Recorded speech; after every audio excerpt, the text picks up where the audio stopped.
Bueno, yo creo que podemos empezar. Bueno, primero que todo les queremos brindar un saludo a todos los que estamos el día de hoy reunidos para nuestra primera charla de nuestro módulo de quemados. Como vieron en las actividades del grupo de interés de emergenciología, acabamos de pasar por nuestro módulo de el paciente con ACV y este mes nos vamos a enfocar en lo que es el paciente quemado. El día de hoy vamos a tener nuestra primera charla sobre unos principios, algunos conceptos que tenemos que tener claros antes de empezar a hablar el abordaje. El abordaje lo vamos a tratar la próxima semana con el doctor Navarrete, que muy amablemente nos ayudó a la realización de este módulo. Entonces, pues nada, muchísimas gracias por asistir. Esta charla la estamos haciendo Juan Daniel y yo. Nosotros somos miembros de la Junta Directiva del Grupo de Interés en Emergenciología y para esta charla nuestra tutora académica fue la doctora Natalie Lozano. Ella es residente ya de tercer año de la especialidad de Medicina de Urgencias en la Universidad del Rosario y pues fue de gran ayuda para toda la realización de esta charla. Entonces, pues de antemano, muchas gracias doctora por toda la ayuda en la charla. Si quieres. Bueno, entonces este es un poco de la tabla de contenidos que vamos a tratar. La idea es que más allá de toda la teoría que vamos a hablar, queremos es hacer ejercicios que sea muy práctico y pues podamos realmente hacer ejercicios referente a qué tipo de quemadura estamos viendo y cuánta área de superficie corporal estimada vamos a calcularle a los pacientes. Entonces, pues nada, empecemos. Bueno, entonces, ¿cuál fue la razón por la cual decidimos abordar el módulo de quemados en el grupo de interés? Lo primero que ustedes tienen que saber es que un paciente quemado es un paciente que está en contexto de un trauma. Y dentro de todos los posibles traumas a los cuales puede ver sometida una persona, un paciente quemado es de los peores traumas. Una quemadura le puede ocurrir a cualquier persona, en cualquier hora, en cualquier lugar, y realmente es una situación que le va a afectar no solamente en el momento agudo, sino muchos años posterior al evento. Por definición como tal, nosotros sabemos que una quemadura es un daño físico que sabemos que es causado por una transferencia de energía de manera aguda. Estos cambios extremos en la temperatura van a afectar las capas de la piel, pueden afectar desde una sola capa hasta toda la profundidad de las capas de la piel hasta los tejidos profundos. Y dependiendo de cuál sea la agente que tengamos, el tiempo de exposición a la quemadura, pues vamos a tener ciertas alteraciones o manifestaciones que no solamente van a ser de forma local, sino también de forma sistémica. La particularidad y la razón por la cual nosotros tenemos que abordar estos temas es que el paciente quemado de pronto no es lo más común que vemos en el servicio de urgencias, pero sin duda alguna cuando llega suele ser bastante peligroso y muchos de los médicos generales no sabemos pues cómo abordarlo de manera adecuada. Una quemadura grande o un gran quemado como tal va a desencadenar una respuesta inflamatoria no solamente local, sino de manera sistémica. Pero el problema es que si lo comparamos con un paciente que de pronto está en un contexto de una sepsis o de pronto está en un contexto de un politrauma, la piel va a seguir quemada. Entonces realmente va a ser muy difícil que el paciente se recupere y va a durar muchos años después, pues todos los efectos que va a desencadenar este evento. El cuerpo, pues ya lo vamos a ver mucho, con mucha mayor profundidad en la fisiopatología, pero va a generar una respuesta inflamatoria tan sí, no controlada y va a ser muy extensa que va a generar prácticamente un estado de hipermetabólico, va a ser muy hipermetabólico y catabólico que realmente va a afectarle la salud a los pacientes. Cuando nosotros hablamos de los posibles agentes que nos pueden como tal causar una quemadura, sabemos que un paciente se puede quemar por fricción, por frío, por calor, por radiación, electricidad, agentes químicos, electricidad, dentro de muchas otras. ¿Quieres darle, Juan, a la siguiente? Aquí nosotros les dejamos los tipos de quemadura. Los tipos de quemaduras a grandes rasgos los podemos dividir en dos familias, en las quemaduras que son térmicas y las quemaduras que no son térmicas. Independientemente de cuál sea la que estemos hablando, las quemaduras implican sí o sí una destrucción del tejido y esta es secundaria a esa transferencia de energía. Pero dependiendo del tipo de sustancia o el tipo de causal de la quemadura, nosotros podemos identificar ciertos hallazgos físicos al examen físico. Nosotros pues ya les vamos a mostrar algunas fotos para que de pronto los vean un poco más claros, pero por ejemplo, nosotros sabemos que un paciente que se quema por llama, o sea, una quemadura por fuego, va a generarle una quemadura tan profunda y que va a ser de manera inmediata que va a afectar varias capas como tal del tejido de la piel. Mientras que si, por ejemplo, tenemos un paciente que se quema por un líquido caliente, la quemadura inicialmente se puede ver mucho más superficial, debido a que el líquido tiene esa capacidad de diluir y disipar la energía que se está haciendo en el momento de la transferencia. Cuando nosotros hablamos de las quemaduras no térmicas, las podemos clasificar en 4 subgrupos, que son las quemaduras químicas, las eléctricas, por radiación y por fricción. Dentro de las quemaduras químicas tenemos las quemaduras por sustancias alcalinas o álcalis. Estas son sustancias que podemos encontrar, por ejemplo, en los fertilizantes, como el amoníaco, podemos encontrarlas el óxido de calcio en el cemento, o hidróxido de sodio y de potasio que encontramos en diferentes sustancias. La característica es que cuando un paciente se quema por una sustancia alcalina, lo que va a generar es una necrosis licofactiva. Esto lo que hace es que el tejido se vuelva o se transforme dentro de unas características bastante peculiares, se va a generar una masa líquida y viscosa que va a ser completamente diferente a un paciente que se me quema por un ácido. Porque si el paciente, tenemos el contexto de que se queman por baterías, por explosivos o por productos de limpieza, el patrón de necrosis que suele generar estas personas van a ser una necrosis más por coagulación, más no licofactiva, como sería en un paciente con una quemadura por álcalis. Referente a las quemaduras eléctricas, aquí es muy importante que ustedes entiendan que como tal, la lesión que yo voy a ver en piel no va a ser el hallazgo más significativo. ¿Por qué? Porque una quemadura eléctrica en el momento, por ejemplo, en donde a un paciente le cae un rayo, la afectación principal va a ser a nivel de los tejidos profundos y de los músculos, más allá del área de superficie que yo le puedo haber quemado sin saber que realmente la verdadera afectación está a niveles profundos. En cuanto a las quemaduras eléctricas, es muy importante que nosotros sepamos que esta va a depender completamente y se debe correlacionar con el grado de intensidad y el campo eléctrico al cual se haya visto sometido el paciente. Debemos evaluar cuántos fueron los amperios, cuál es la resistencia del tejido y poder clasificarlo en quemaduras de bajo voltaje o de alto voltaje, porque esto nos puede ayudar de pronto a darnos un panorama de qué tanto compromiso de tejidos profundos pueda llegar a tener el paciente. También tenemos las quemaduras por radiación, que son pacientes que son sometidos a radiación UV, rayos X, rayos gamma o luz infrarroja y quemaduras por fricción. Si quieres, dale la siguiente. Aquí nosotros les trajimos unas fotos, esas las sacamos de la TLS sobre el capítulo del abordaje del paciente quemado. En la primera foto podemos ver un paciente con una quemadura química, en la segunda un paciente con una quemadura por congelación y en la tercera una quemadura eléctrica que requirió manejo quirúrgico debido a que generó un síndrome compartimental, que es lo que vamos a ver en las posteriores charlas sobre complicaciones de los pacientes quemados. Entonces, como se pueden dar cuenta, si tienen ciertas características que nos hacen pensar sobre cuál fue el agente causal de la quemadura. Y listo. Y ya un poco sobre la epidemiología, como les venía contando anteriormente, el paciente quemado no solamente se ve o se asocia en el momento agudo, y realmente la morbimortalidad en estos pacientes se puede ver hasta casi 5 o hasta 10 años posterior al evento. Y es por esa razón que es necesario darle un adecuado manejo agudo para evitar que las complicaciones posteriores dentro de los próximos 10 años vayan a ser pues graves. Aproximadamente el 90% de las quemaduras que nosotros sabemos que están registradas ocurren en áreas de bajo o medios ingresos. Y la OMS estima que se producen 11 millones de quemaduras al año, dentro de las cuales 180.000 son mortales. La American Burn Association nos rankea los tipos de quemaduras y nos dice que el 41% y las más comunes van a ser efectivamente por llama, pero el 31% van a ser por líquidos calientes, un 3.5% por sustancias químicas y un 3.6% por sustancias eléctricas. Como les había dicho anteriormente, sabemos que las quemaduras pueden ocurrirle a cualquier persona en cualquier lugar, pero sí se ha visto que podemos tener como unos grupos poblacionales un poco más susceptibles, dentro de los cuales encontramos los niños pequeños, esto más que todo son secundario accidentes que se ven en el hogar, y adultos en edad de trabajar. Y el problema es que el adulto que se quema, que estaba en edad de trabajar, va a ser un paciente que va a quedar con una discapacidad importante y va a generar pues una afectación o un problema en cuanto a su desarrollo económico posterior al evento.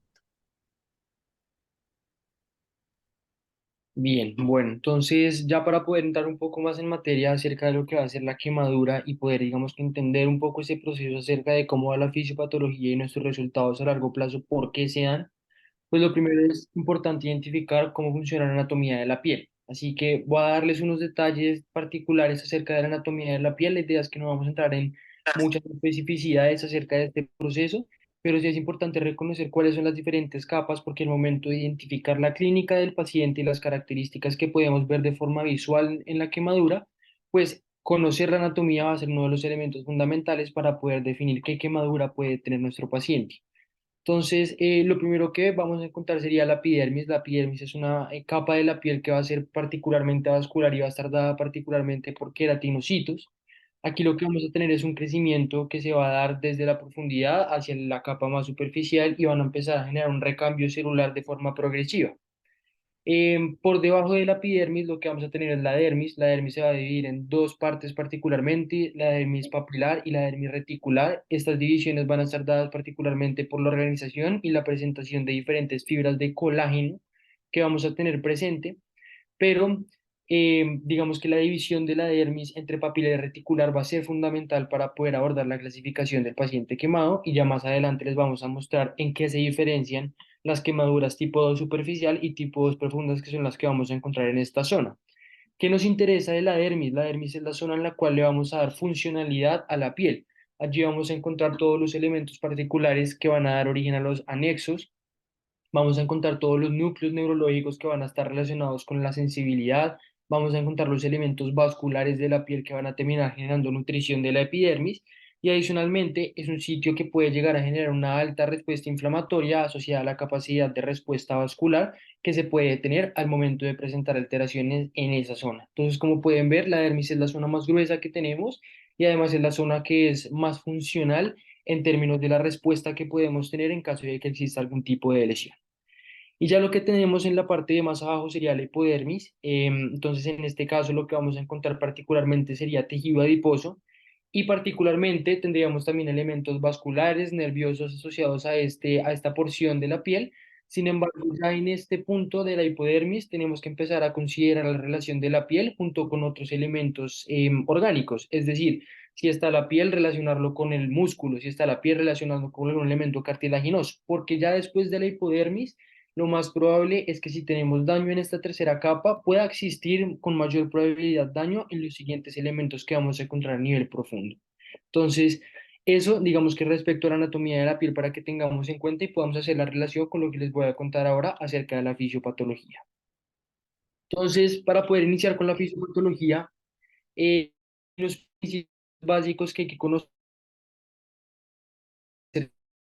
maduras. Las zonas de Jackson fueron descritas por el doctor Jackson, que se encargó particularmente de determinar cómo se comportaban las diferentes capas de las lesiones por quemaduras. Él identificó tres zonas particulares, las cuales van a hacer una relación entre la clínica y la fisiopatología. La primera zona, y es la zona más interna, va a ser la zona de coagulación, es la zona que se les está mostrando un color más oscuro a nivel del elemento central de todas las quemaduras, y en esta zona lo que vamos a tener es un daño directo al tejido. Es exactamente el sitio donde ocurrió la lesión y donde se generó una coagulación de ese tejido, una necrosis de ese tejido y además es un daño de tipo irreversible. Ese tejido que encontramos con características necróticas y que hace parte de la zona de coagulación es tejido perdido. Pero, así como en el ACV tenemos una zona de penumbra, pues en las quemaduras funciona de una manera muy similar. Vamos a tener una zona de éstasis en la cual existe daño, existen elementos de injuria, está sufriendo la composición celular de esta zona, sin embargo es un daño que es reversible y depende del manejo que se le dé a esa quemadura, la posibilidad de retomar la funcionalidad de esa porción de la quemadura o en su defecto terminar de perder ese elemento que está sufriendo el daño. ¿Qué es importante tener en cuenta respecto a la zona de éstasis? Es una zona particularmente con compromiso hemodinámico, en el cual vamos a tener características muy particulares respecto al edema, al comportamiento vascular y al proceso de respuesta inflamatoria, que en principio va a ser local, pero ya vamos a ver cómo eso puede empezar a transformarse a nivel de un espectro más sistémico con el tiempo. Y bueno, pues esta zona es la que están viendo acá, que parece tener un color un poco más, pues sí, como un poco más rojizo, como un poco más rosado en relación con el punto necrótico que es la zona central, pero pues esa zona igualmente es una zona de riesgo. Y ya la tercera zona, que sería la zona más externa, sería la zona de hiperemia. En esta zona particularmente lo que vamos a tener es una vasodilatación muy importante que va a estar asociada particularmente con el proceso de inflamación que se genera con la quemadura. Y esta es una zona sin riesgo de lesión, es decir, no se lesionó de forma directa y no se va a lesionar de forma indirecta a menos de que no se genere un tratamiento adecuado. Estos cambios son dinámicos, como les estoy mostrando en las flechas de la derecha. Si nuestro manejo no es adecuado, lo que va a pasar es que los daños de la zona de coagulación van a progresar a la zona de éstasis y eventualmente podemos tener un aumento en la extensión de la lesión. Eso es importante porque cuando tengamos un contexto en el cual no se le puede dar manejo adecuado al paciente de forma inmediata, siempre hay que considerar que la lesión va a poder crecer y eventualmente con el tiempo hay que tener en cuenta que todo lo que podamos generar, con todo lo que podamos generar contacto con la lesión, eventualmente puede terminar generando presión, ya que la lesión puede iniciar a crecer. Entonces, eso respecto a las zonas de Jackson, esta es una imagen de la vida real, ese es un paciente quemado que tiene absolutamente claro cómo se están comportando esas zonas de Jackson. Entonces, para dejar un poco más en evidencia cómo son, la zona de coagulación es la zona central, es una zona oscura en donde se ve tejido de tipo necrótico, que es un daño de tipo irreversible. La zona de éstasis es una zona que está sufriendo a nivel vascular, está sufriendo a nivel hemodinámico, está sufriendo en la lesión, pero es una lesión de forma indirecta. Si hacemos un manejo adecuado, lo vamos a poder salvar ese tejido. Y ya lo último sería la zona de hiperemia, que es una zona absolutamente vascularizada y además con un proceso de vasodilatación asociado a la inflamación, que finalmente va a ser una zona que no tiene lesión, pero que eventualmente va a estar aportando a la fisiopatología de la quemadura. Entonces, hablando un poco de la respuesta local y entrando ya en materia de la fisiopatología, es muy importante entender qué pasa ahí, en el sitio donde se generó la lesión directamente. ¿Por qué es importante entender qué pasa ahí de forma directa? Porque desde ahí vamos a partir un proceso sistémico. Desde la respuesta local vamos a terminar generando alteraciones a nivel de otros órganos y otros sistemas. Entonces, particularmente la imagen de la izquierda les está mostrando a qué se refiere ese proceso de pérdida de la piel y cómo se puede presentar. Tenemos varios procesos que van a aparecer de forma inmediata, particularmente todos los procesos relacionados con la hemostasia y la inflamación, y ya con el tiempo eso va a empezar a cambiar en función de la remodelación y finalmente la cicatrización.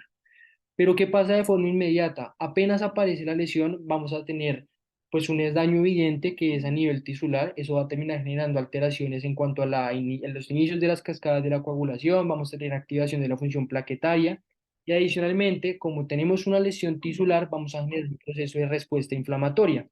Ese proceso de respuesta inflamatoria va a terminar generando pues, el aporte de células de tipo inmunológicas que van a generar un aporte al proceso inflamatorio, pero además es importante tener en cuenta que si bien tenemos la activación plaquetaria y tenemos todo el proceso de inflamación, hay un proceso vascular que va a ser absolutamente importante conocer para poder entender por qué se genera todo ese proceso del edema y la fuga capilar. Hace ya muchos años se estableció, aproximadamente en el 2012, se empezó a hablar del tema del glucocáliz. ¿Cómo funciona el glucocáliz y en qué nos aporta ese glucocáliz al momento de entender todas estas alteraciones vasculares? Y ya nos dimos cuenta que esa fórmula de Starling, en la cual teníamos en cuenta todos los elementos de la presión oncótica y la presión hidrostática, que es el que les tengo ahí abajo, de pronto no es el único determinante para poder generar algún tipo de explicación a los procesos de edema. Y nos dimos cuenta que los procesos de lesión vascular y lesión tisular pueden terminar con mayor facilidad en denudación del glucocálix vascular. Eso lo que va a generar prácticamente es una alteración de todos los comportamientos de las presiones y de las concentraciones tanto de proteínas como de líquidos del espacio intravascular y termina favoreciendo la presentación del edema. Entonces, aquí les estoy mostrando esta alteración del glucocálix y una condición particular que como en el trauma la conocimos como endoteliopatía inducida por trauma, acá la conocemos como una endoteliopatía inducida por quemadura y va a ser determinante para todos los procesos sistémicos. El proceso del edema es un proceso bifásico que va a explicar de forma muy precisa por qué tenemos que comportarnos, digamos que de una forma expectante en el tiempo con las lesiones de tipo de quemadura. Entonces, esta formación del edema va a ser de tipo bifásico con una fase rápida en la cual se va a generar el 90% del edema y se va a dar en los primeros minutos o máximo en la primera hora. Durante este momento se genera la lesión y posterior a eso, todas las lesiones, todas las alteraciones que se generan a nivel local van a terminar generando alteración del glucocálix y fuga capilar que termina generando edema, pero el tejido que está íntegro no va a sufrir cambios en cuanto a la presentación del edema. Sin embargo, aparece la fase lenta, que es el 10% del edema adicional y aparece entre 2 y 24 horas después. Y en este momento lo que va a pasar es que ese tejido que inicialmente estaba íntegro se va a edematizar. Es por esto que no solamente podemos considerar la zona de edema como el punto de lesión, sino que con el tiempo ese edema va a crecer y si nosotros generamos conductas terapéuticas no adecuadas, lo más probable es que cuando ese edema crezca, vamos a poder generar más daño que lo que estamos ayudando con algunos tipos, digamos que de conductas terapéuticas, como lo puede ser con cubrimientos o con elementos ya de compresión. Adicionalmente, pues es importante conocer que estamos generando un daño de tipo térmico, de tipo eléctrico, y que esto finalmente se va a traducir en energía. La energía va a generar alteraciones a nivel de la membrana celular que van a terminar por generar una despolarización parcial de forma constante en todas las células relacionadas con el sitio de lesión y las que estén de forma periférica. Esto va a alterar de forma particular, digamos que el comportamiento iónico a nivel de la célula en cuanto a su composición extracelular e intracelular y termina favoreciendo el edema. Particularmente dos mecanismos para tener en cuenta: alteración de la bomba sodio-potasio ATPasa y alteración del intercambiador protón-sodio. Entonces, digamos que esto en cuanto a la respuesta local y a la generación del edema. Pero lo más importante para entender en el paciente quemado probablemente no sea lo que pasa a nivel local, sino esas cosas que no estamos viendo, pero que están generando mucho daño en nuestro paciente, y son los cambios sistémicos. Aquí particularmente quiero darles un par de mensajes acerca de cómo es esa vaina de la respuesta inflamatoria y lo que vamos a tener en cuenta en cuanto a las células inflamatorias que van a terminar llegando. La lesión particularmente va a generar unos patrones asociados a daño tisular que van a ser conocidos como los DAMS. Y adicionalmente, como perdemos esa capa de protección que tenemos, que es la piel, vamos a tener una mayor facilidad de ingreso de bacterias a todo nuestro componente tisular. Entonces, vamos a tener dos elementos particulares que van a ser los DAMS y los PAMS. Esos DAMS y PAMS van a ser reconocidos por receptores de tipo Toll-like receptor, y ellos lo que van a hacer es que van a inducir una respuesta inflamatoria que va a tener una gran magnitud. ¿Y cuál es el problema acá? Que la respuesta inflamatoria va a pesar mucho más que la respuesta antiinflamatoria que va a poder generar el cuerpo.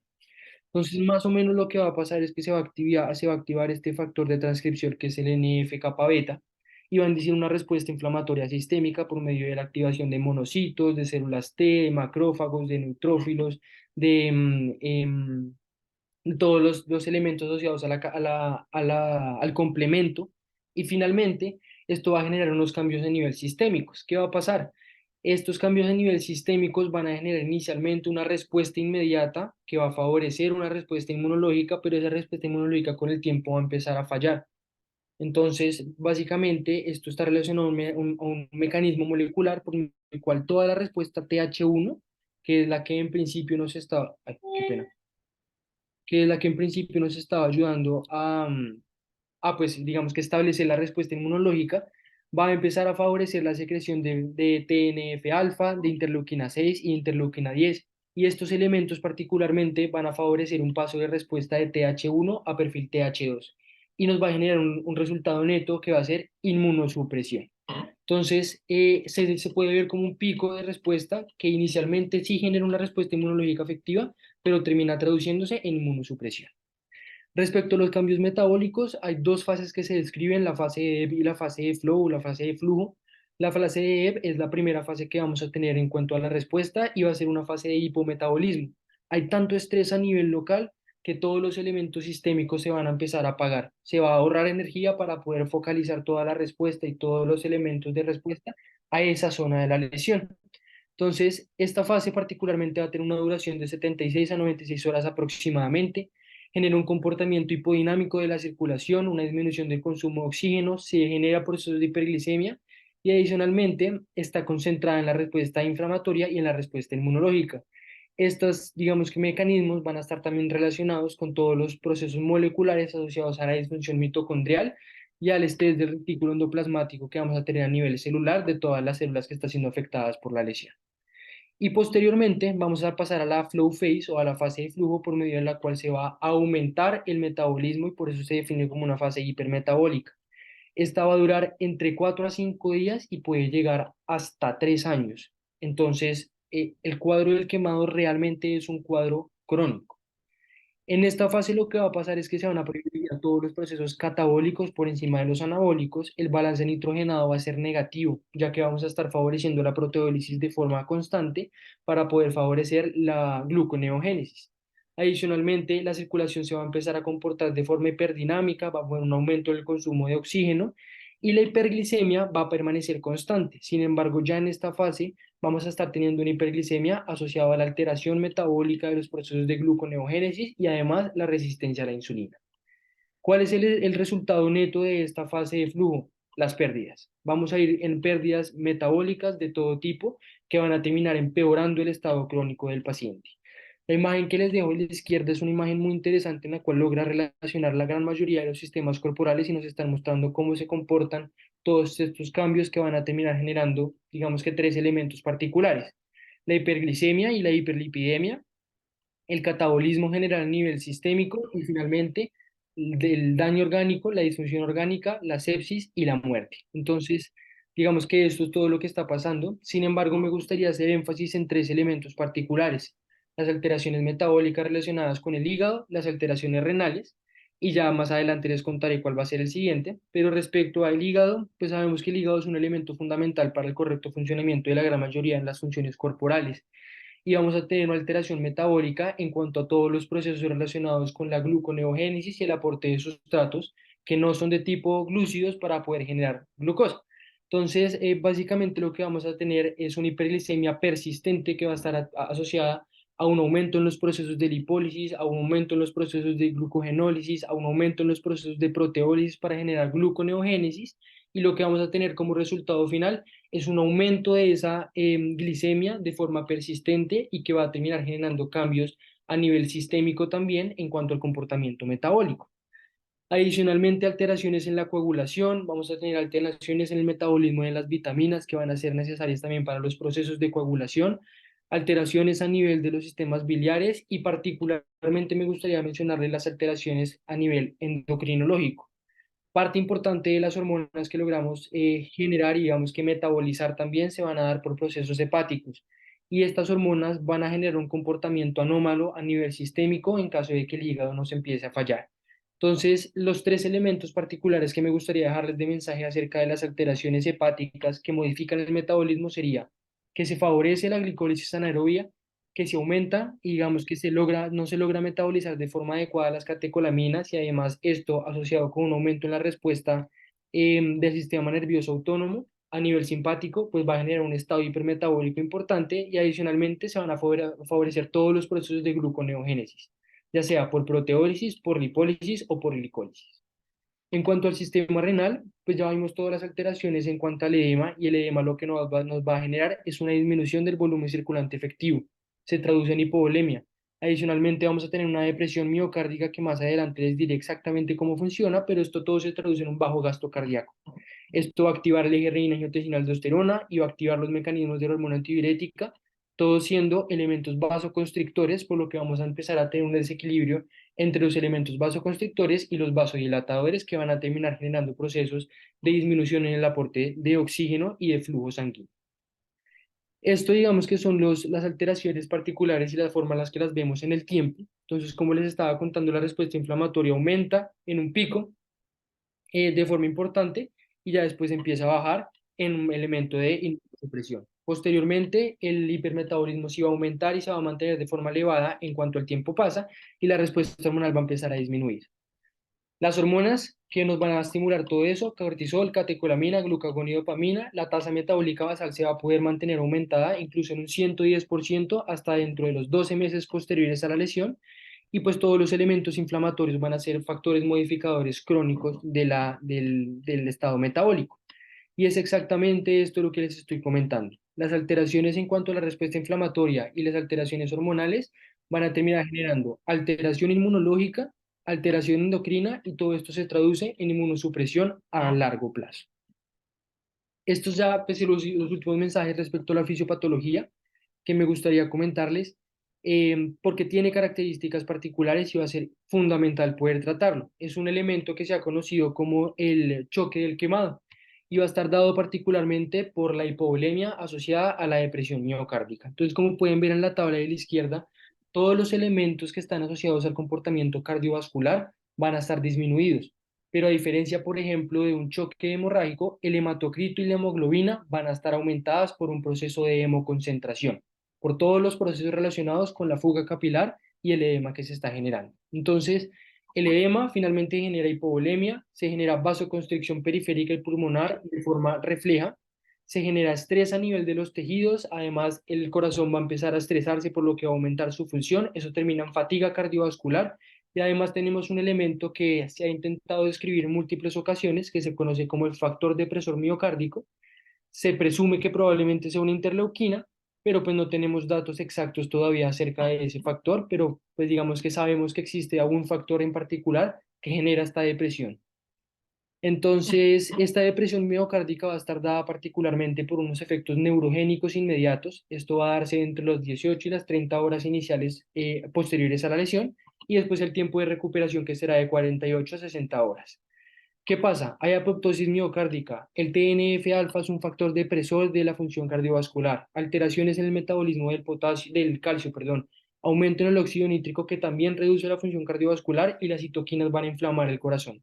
Todo esto se traduce en un círculo vicioso que va a ser que la inflamación va a llevar a la fuga capilar con hipovolemia, esto lleva al choque por hipoperfusión, eso genera más depresión miocárdica, más gasto cardíaco, más hipoxia y la hipoxia genera más inflamación. Esto es un resumen general, pero pues ya comentándoles todo, voy a seguir con la clasificación. Bueno, entonces ya vimos toda la fisiopatología y como recordarles, el paciente que está quemado es un paciente que está en trauma. Y por esa misma razón debemos saber y clasificarlo de una manera adecuada, calcular cuánto es la gravedad del paciente quemado y así poder instaurar un manejo adecuado según las metas que vamos a establecer. En cuanto a la clasificación, a lo largo de la historia han existido muchas clasificaciones que en lo que nos buscan es contarnos qué tanta afección hay a nivel de las capas de la piel. Es decir, si solamente tenemos afección de la epidermis o si tenemos afección de la dermis o hipodermis y tejidos profundos. Dependiendo del artículo que ustedes lean y pues la antigüedad y la actualidad de este, pues van a encontrar algunas de las clasificaciones que podemos ver en esta tabla. Pero nosotros queremos y profundizar y pues queremos aprender la última clasificación, que es la clasificación americana, que es la que ven en la columna de la derecha. Si quieres, ¿vale? Bueno, entonces, la clasificación americana lo que hace es dividirme las quemaduras en 3 grados principalmente, grado 1, grado 2 y grado 3. En cuanto al grado 1, o mejor conocida como aquella quemadura superficial, es aquella que solamente tiene afección de la epidermis, es decir, de la capa primera de la piel. Estas son las que normalmente ocurren en las quemaduras por el sol, es decir, yo hoy me expongo mucho al sol y al otro día empiezo a estar pues bastante roja en la piel. Este se caracteriza porque en la apariencia efectivamente voy a tener una piel roja, pero no voy a tener la presencia de ampollas. El llenado capilar en mi lesión va a estar normal y la sensibilidad al tacto sí va a estar aumentada porque pues va a generar cierto dolor. La contextura o la flexibilidad de la piel no va a cambiar, va a seguir estando suave como normalmente es y el tiempo de sanación para este tipo de quemaduras, que son las grado 1 por el sol, suelen ser aproximadamente de una semana. Estos son el tipo de quemaduras que realmente no requieren intervenciones mayores. Muchos de estos pacientes obviamente ni siquiera requieren llegar a un centro de salud, pero pues sabemos que existen y que solamente ocupan o afectan la primera capa de la piel. Cuando hablamos del segundo grado, el segundo grado lo podemos clasificar en segundo grado superficial o segundo grado profundo.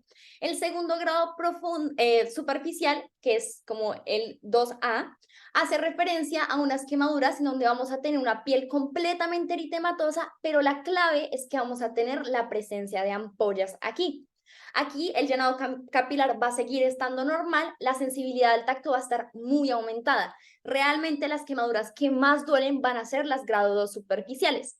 Acá seguimos teniendo una piel pues suave y el tiempo de curación sí se va a prolongar un poco. La curación puede tardar hasta 2 semanas del momento en donde se genera la lesión.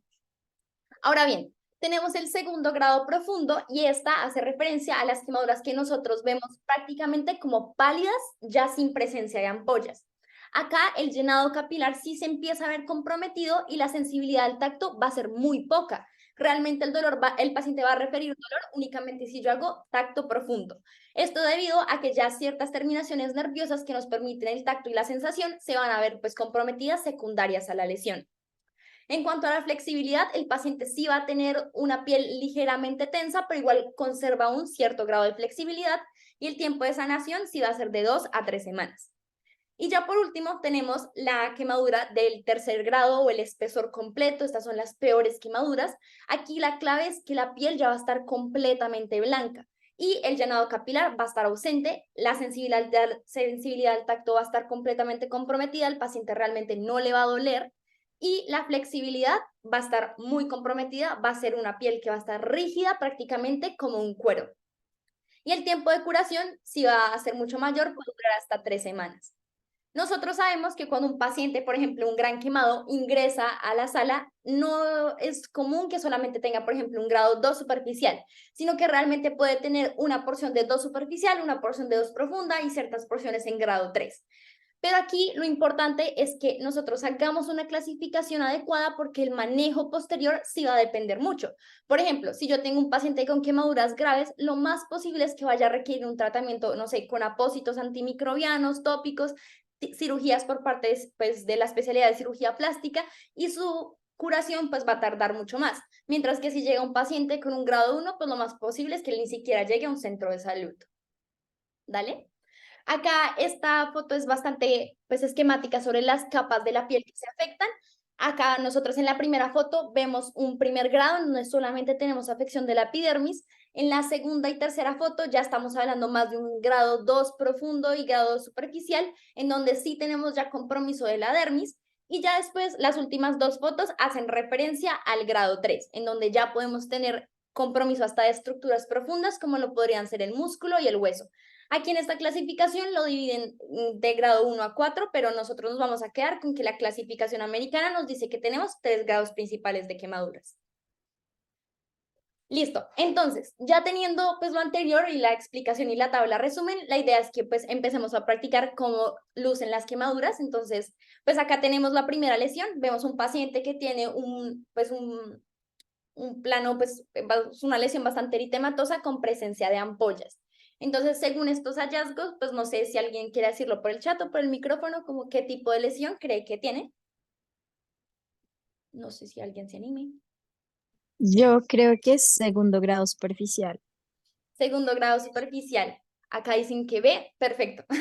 Listo, muy bien. Exactamente lo que vamos a tener es un segundo grado superficial. Recordemos que este tipo de quemaduras van a afectarme la epidermis, claro que sí, y también me van a afectar las partes superiores de la dermis.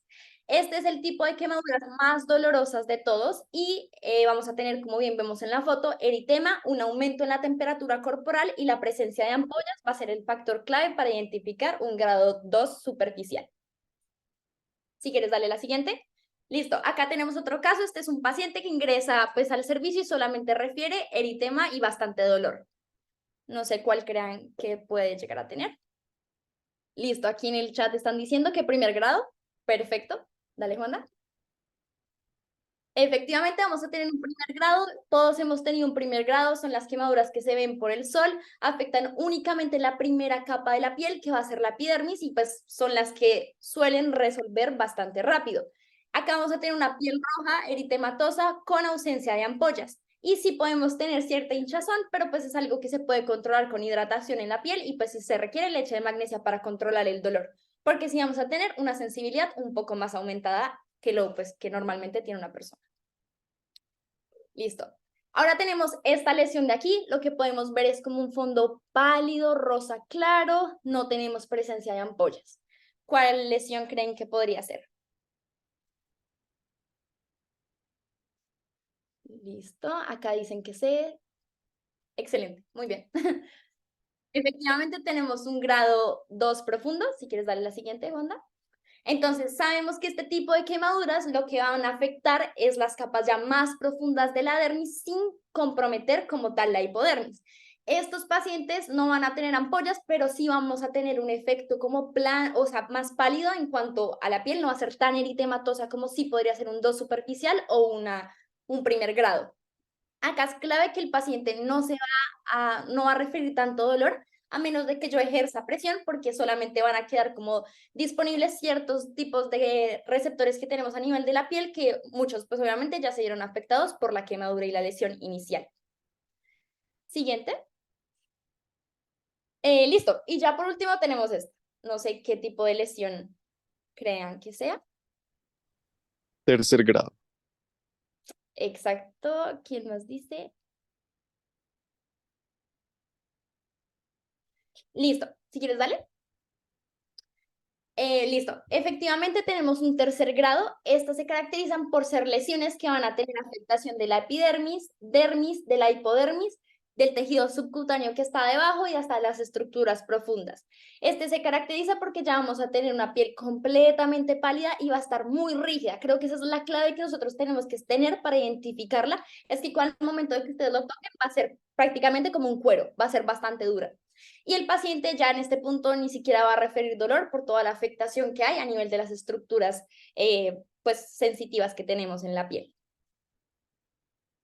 Listo.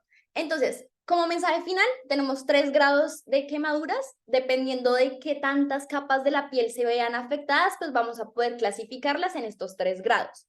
La clave aquí es poder identificarlas bien. Sabemos que muchos de los quemados, del gran quemado como tal, va a tener diferentes tipos de grados a lo largo pues, de toda la lesión que pueda presentar el paciente, pero sí podemos identificarlas para poder así dar un manejo oportuno a ellos. Entonces, ya teniendo claro los grados como tal de pues, quemaduras que tenemos, ahora nuestro próximo reto va a ser lograr calcular de manera óptima el área de superficie total quemada. Esta como tal se entiende o hace referencia al porcentaje de área de la piel que va a estar involucrada en la lesión. No es lo mismo decir que un paciente tiene un 80% de área de superficie quemada versus un paciente que tiene un 3%. El manejo de un 3 se puede dar, por ejemplo, en piso o hasta de manera ambulatoria, mientras que un porcentaje del 80% va a requerir de una unidad de cuidado intensivo, principalmente para paciente quemado. El manejo va a ser completamente diferente, el abordaje diagnóstico, el ABCD que nos dicen, la reanimación hídrica, sí va a depender de qué tanto compromiso yo tenga a nivel de las estructuras. Entonces, principalmente en la literatura refieren que existen 3 herramientas como tal para que yo pueda dar un cálculo aproximado de cuánta área tengo en el paciente afectado. Existe esta que es el Laund-Browder, la regla de los 9 y el método Palmar. Nosotros desde el grupo de interés queremos hacer énfasis principalmente en la regla de los 9 y el método Palmar. En la de Laund-Browder, si bien es una herramienta muy útil, se usa mucho en pediatría debido a que correlaciona la edad, el grado de quemadura y específicamente la zona en donde se haya generado, es un poco no tan práctica en el contexto de urgencias y por eso queremos hacer énfasis en la regla del 9 y el método Palmar. Entonces, como tal, ¿qué es el método Palmar? El método Palmar se va a usar principalmente en pacientes que yo tenga quemaduras muy pequeñas. Por ejemplo, en pacientes que se queman con el exhausto de la moto suele ser un método bastante pues, bueno para usar. Este se caracteriza o hace referencia a que una mano del paciente, valga aclarar que es toda la mano, no solamente la palma, desde la punta de los dedos hasta el final de la mano, corresponde a un 1% de área de superficie corporal quemada del paciente. ¿Eso qué significa? Que si yo tengo una quemadura, por ejemplo, que está en todo mi brazo y yo pongo mi mano y caben perfectamente 2 manos, eso indica que yo tengo una quemadura de 2% de mi área de superficie corporal. Aquí, como les dije, primero, no es la mano del doctor, es la mano del paciente. Obviamente, si lo estamos calculando por este medio en un niño, pues va a ser pues importante tener en cuenta la medición del niño versus la de un adulto. Y aquí es toda la totalidad de la mano. Entonces, una mano equivale a un 1% y la idea es que uno empiece como a ver cuántas manos caben en la herida y así poder pues sacar un estimado de cuánto es el área corporal afectada en la quemadura. Pues sí es muy útil, creo que en el contexto de urgencias, cuando uno no se acuerda de la regla de los 9, lo puede sacar a uno de aprietos, pero pues sí, es un cálculo estimado, no es el método más exacto, realmente lo que suele pasar es que uno como médico general recibe a estos pacientes, saca el cálculo estimado muchas veces con el método Palmar y remite a la unidad de quemado si se requiere y allá le hacen unos cálculos mucho más profundos sobre cuánto efectivamente es el área de superficie. Pero sin duda alguna el método Palmar nos puede ayudar sabiendo que una mano equivale a un 1% de área de superficie quemada. ¿Dale? Y ahora tenemos la regla de los 9. La regla de los 9 pues se puede dividir si lo estamos evaluando en un paciente adulto o en un paciente pediátrico. Lo que busca esta regla es dividirnos el cuerpo como tal en segmentos de 9. Es decir, la cabeza va a valer un 9%, el brazo derecho un 9, el izquierdo un 9, el tronco anterior 18, siendo 9 en la parte superior y 9 en la parte inferior.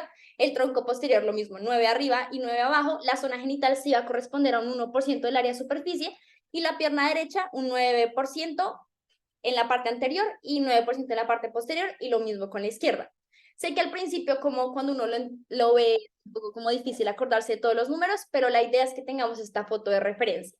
Si yo les digo que la cabeza como tal va a corresponder a un 9% del área de superficie corporal, indica que la zona anterior de la cara, es decir, o sea, de la cabeza, o sea, la cara, va a corresponder a un 4.5 y la zona posterior o occipital va a corresponder al otro 4.5. Esto para que cuando yo lo sume me dé un 9%. En cuanto al brazo derecho, si yo les digo que todo el brazo derecho corresponde a un 9%, indica que la parte anterior corresponde a 4.5 y la zona posterior a otro 4.5 para que junto me sume 9. Lo mismo con el otro brazo. En cuanto al tronco anterior, vamos a tener que en su totalidad todo el tronco me equivale a un 18%, pero yo lo divido en dos secciones. La primera, la parte superior, que me equivale a un 9%, y la inferior al otro 9%. De igual forma, con el tronco, la espalda del paciente. La zona genital un 1%, y como tal la pierna en su totalidad va a corresponder a un 18%, siendo la parte anterior 9% y la parte posterior de la pierna el otro 9%. Entonces, como para que ustedes se acuerden, vamos a dividir el cuerpo en 9, y la idea es ver qué tantas porciones están afectadas y yo voy sumando con respecto a los 9 que yo vaya evidenciando en el paciente. Listo. Y ya en el paciente pediátrico, aquí sí es muy importante, no lo podemos calcular con los 9 que calculamos en el adulto, porque nosotros sabemos que en los pacientes pediátricos la redistribución de agua corporal es completamente diferente a la de un adulto. Acá, ¿qué es el aspecto más clave que ustedes tienen que llevar? La cabeza vale más. La cabeza no es únicamente el 9% de su área de superficie, sino hace referencia a un 19%. Entonces acá nosotros les dejamos cómo sería en un niño: 19% la cabeza, 9% cada brazo, 18% el tronco, 1% el área genital y 13% cada pierna. Ahí ustedes miran si es anterior, posterior, y pues van sumando en los pacientes. Entonces, listo. Si quieres, darle la siguiente. Acá les traemos como unos ejercicios. La idea es que los aprendamos a calcular y podamos sacar una adecuada pues estimación del área quemada. Entonces acá tenemos un paciente que, como podemos ver, tiene una quemadura prácticamente la totalidad de la parte anterior del brazo derecho y de la parte posterior del brazo derecho. Adicionalmente, tiene una quemadura solamente en una porción del brazo izquierdo, en su porción anterior, y tiene como tal una quemadura a nivel del abdomen en la parte inferior. Entonces, si quieres, dale la siguiente. ¿Cómo nosotros haríamos el cálculo? Sí. Entonces, ¿cómo haríamos el cálculo? Efectivamente, tenemos todo el brazo como tal derecho quemado. O sea, eso corresponde a un 4.5 en su porción anterior y 4.5 en su porción posterior. ¿Qué pasa? En el brazo izquierdo solamente tenemos una porción. Si yo les digo que toda la porción anterior equivale a un 4.5, decir que tengo toda la porción anterior cuando realmente solo tengo la mitad del brazo quemada, pues sería sobreestimar un poco el área de superficie. Entonces, lo que nosotros hacemos es que cogemos ese 4.5 que equivale todo el brazo y lo dividimos en dos. Eso significa que como el paciente solamente tiene esta porción quemada, corresponde a un 2.25 de su área de superficie quemada. Y ya por último, como tenemos el tronco inferior, equivale a un 9%, como habíamos visto en la imagen posterior. Entonces, ustedes no se tienen que casar como tal con el 9, pueden empezar a jugar y ver proporciones, qué tanto efectivamente yo estoy quemado, o si realmente no sería de pronto lo más inteligente subestimarla toda y darle un 9% cuando solamente tengo una porción. Pero sí podemos hacer una remisión al paciente diciendo como ingresa paciente con un área de superficie corporal quemada según la regla de los 9, que me da un total de 20.25 de área de superficie quemada en este paciente. No sé si les quedó claro, o si quieren hagamos este como para ver qué tal les va. Si quieres, dale, ponen la foto, Juanda. Listo. Entonces, acá tenemos un paciente. Este patrón de quemaduras nos parece muy interesante. Este se suele ver mucho en los pacientes pediátricos, en donde, no sé, están en una olla y se caen en la olla caliente y se queman la zona de los glúteos y solamente pues, la parte de los muslos posteriores. No sé, de pronto si alguien se atreva a sacar el cálculo o una estimación adecuada. No sé. Exacto, acá dicen 18. 18, excelente. Muy bien, dale, Honda. No sé si alguien se anime como a explicarnos, como alguno de los que dijo 18, ¿por qué 18? Pueden abrir su micrófono con toda confianza. Sí, Sebastián, adelante.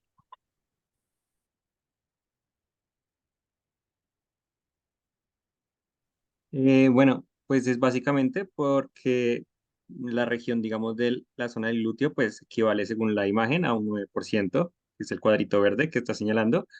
Y pues con respecto a la región más que todo de los muslos, en la parte posterior, pues como solamente está afectando la parte posterior de cada uno, pues es un 4,5%.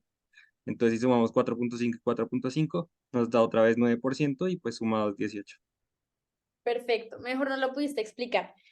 Exacto, no vamos a decirle que el paciente tiene toda la pierna en la porción posterior quemada si solamente está afectando la porción de los muslos. Ahí lo que nosotros hacemos es que cogemos ese 9 y lo dividimos en dos y ahí podemos sacar una estimación un poco más correcta de cuál es la gravedad del paciente quemado. Entonces, perfecto a todos los que dijeron, efectivamente tenemos ahí un 18%. ¿Dale? Y aquí les tenemos este ejercicio, ya es un poco más de más zonas, pero pues no sé si alguien se anime.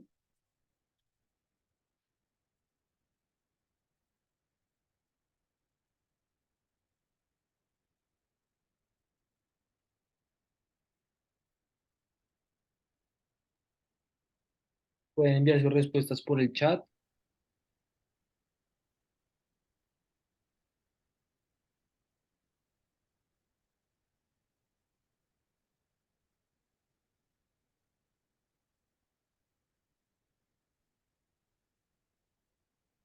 Bueno, por aquí es en 13, 13.5.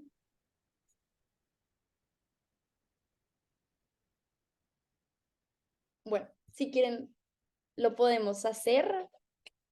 Dale, Juanda, si quieres, dale a la respuesta. Aquí de pronto estimaron un poquito más abajo de pronto la gravedad del paciente.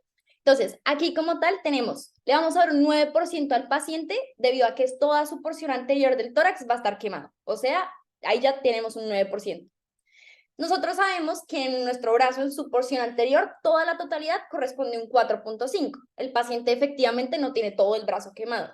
Lo que nosotros hacemos es que como solamente tiene una primera porción del brazo quemado, le vamos a estimar la mitad, 2.25. ¿Listo? Lo más probable es que según el tipo de la lesión, también podemos nosotros confirmar ahí con el método Palmar a ver qué tanto podemos estimar, si estimamos un 1%, un 2%, pero según esto vamos a dividirlo pues como tal en las dos porciones que conocemos. Lo mismo en la porción posterior de ese mismo brazo, equivaldría también a un 2.25 debido a que no se quemó toda la porción posterior del brazo. En cuanto a la pierna, vamos a darle el 9% porque sabemos que es una quemadura que compromete como tal tanto la porción superior como inferior de la porción pues, anterior de la pierna. Y ya en cuanto al muslo, le vamos a dar un 4.25, no le daríamos el 9 en la totalidad porque solamente compromete la zona de arriba. Entonces, listo. Este paciente aproximadamente tendría un área de superficie corporal quemada del 27%. Si ustedes de pronto consideran que el paciente se le está dando más de lo que realmente tiene, aquí sería bueno de pronto confirmar con el método Palmar y dar una estimación entre los dos métodos y ver con cuál nos vamos a quedar. Pero aquí la clave es que nosotros debemos pues como tal, estimarlo de una manera adecuada donde podamos dividir al paciente en dos grupos, en el que va a ser un gran quemado y requiere una intervención mucho más especializada versus un paciente que de pronto no va a requerir pues de manejos un poco más pues grandes. No sé, creo que Sandra tiene una pregunta o un comentario. Sí, hola, ¿cómo estás? Chiquis, yo soy Sandra Bernal, yo soy R3. Quería de pronto en este caso sí hacer, digamos, una aclaración. Creo que en los casos en los que tenemos muchas lesiones, o sea, múltiples lesiones pequeñas en diferentes distribuciones de área, se vuelve muy difícil utilizar el cálculo de los nueves y podríamos estar sobreestimando la superficie comprometida. Así, realmente haciendo yo el ejercicio de cuánto clasificaría este paciente, me daría entre un 7 y un 8%. Bueno, entonces creo que del 7 al 8 a un 27% sí habría mucho riesgo de sobrecargar a nuestro paciente con líquidos. No sé si hay alguien más que le dé otro estimado diferente, pero sí, en este caso sí creo que no estaría tan de acuerdo con la superficie porque se vuelve muy difícil sacar esas proporciones.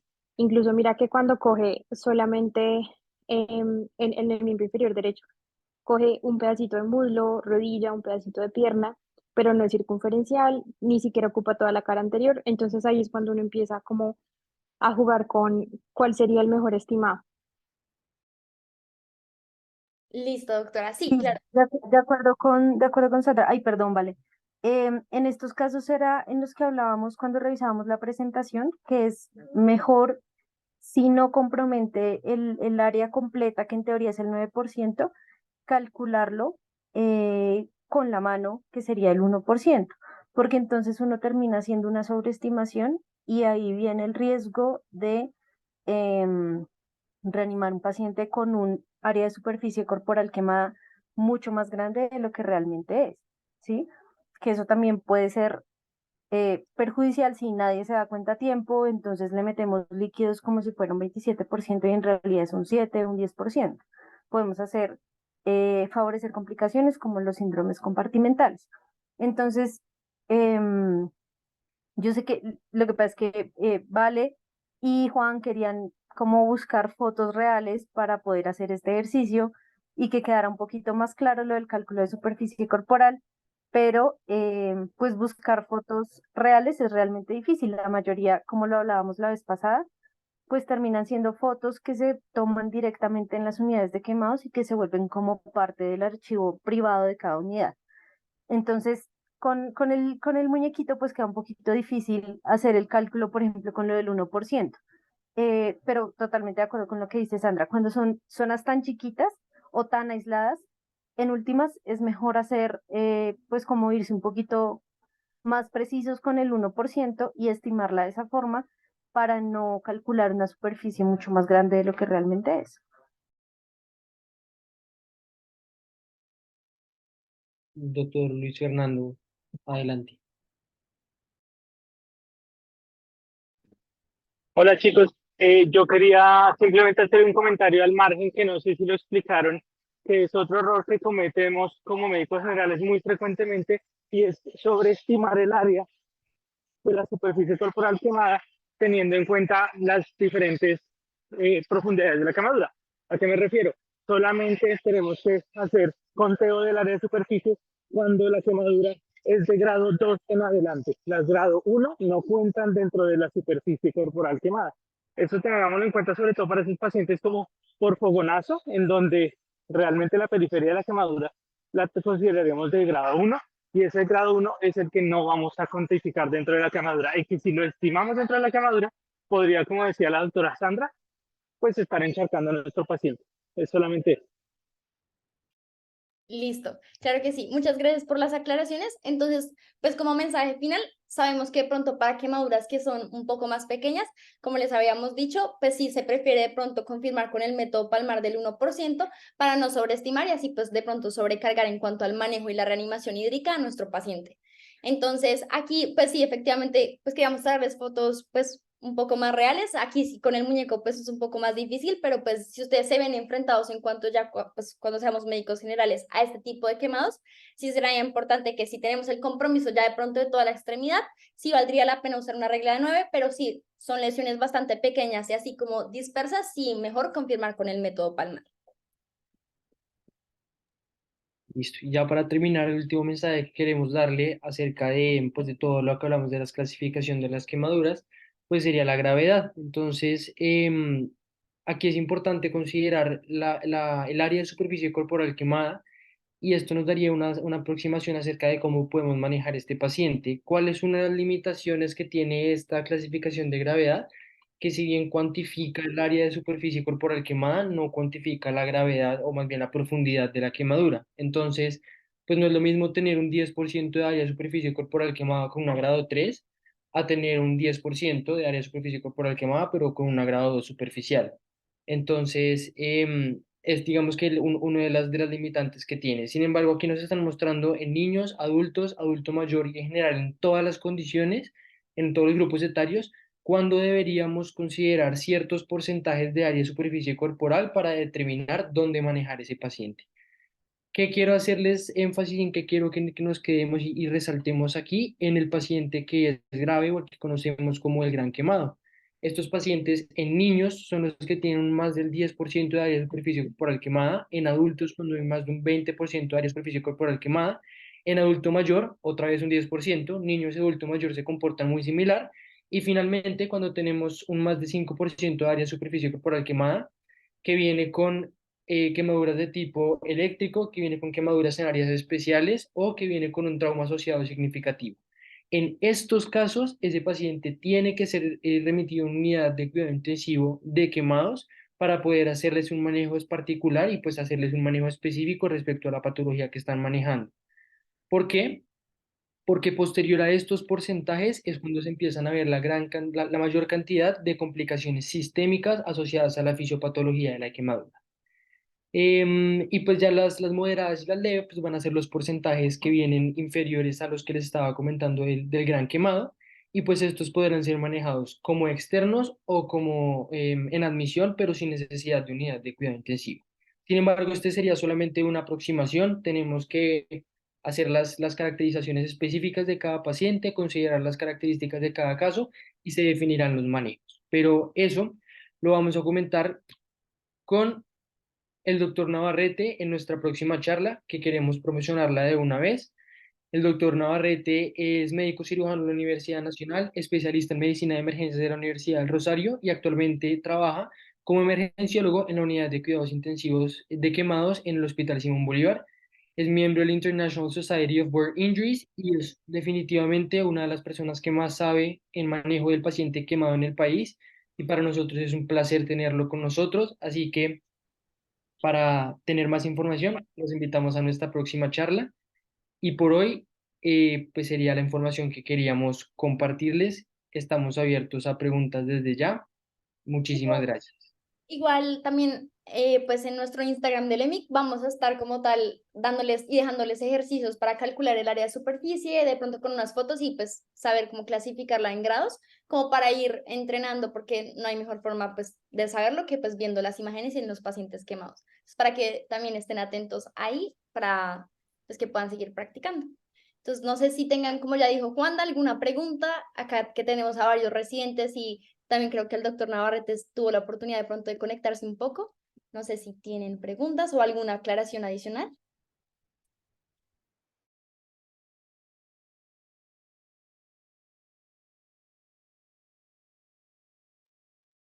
Doctor Oscar, adelante. Hola, ¿cómo están? Buenas noches. ¿Me escuchan? Sí, doctor, perfecto. Bueno, pues yo escuché una parte de la charla. eh, pues aclarar definitivamente que la reanimación, pues ya no la guiamos tanto por el porcentaje, ¿no? Ya no es como que meta los líquidos a lo que dé, sino pues ya con estas, pues realmente vale la pena a esos pacientes hacerle un poco más de monitoreo invasivo y guiar esas metas de reanimación ya por otros parámetros como gasto cardíaco. Realmente es más ponerle al paciente lo que necesita como para que no se convierta como en una receta de cocina, ¿sí?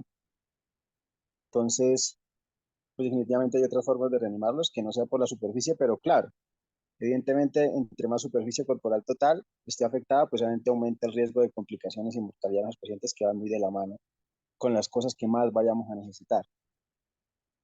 Y en cuanto a la seguridad que tú estabas mencionando ahí del porcentaje, definitivamente toca apoyarse de otras cosas. El porcentaje de superficie, el porcentaje de superficie corporal, claro, impacta mucho, pero también hay que tener en cuenta otro tipo de cosas como la edad. Los extremos de la vida definitivamente se mueren más que una persona, por ejemplo, en edad promedio.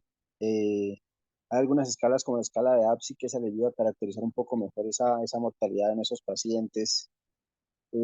Por ejemplo, un paciente que tenga quemadura de vía aérea definitivamente se va a morir mucho más que un paciente que no la tenga. Parece que ser hombre es un factor de riesgo para morirse más que una mujer cuando uno se quema. Cosas como esas, pues ayudan a hacer un poco más objetiva clasificar estas quemaduras.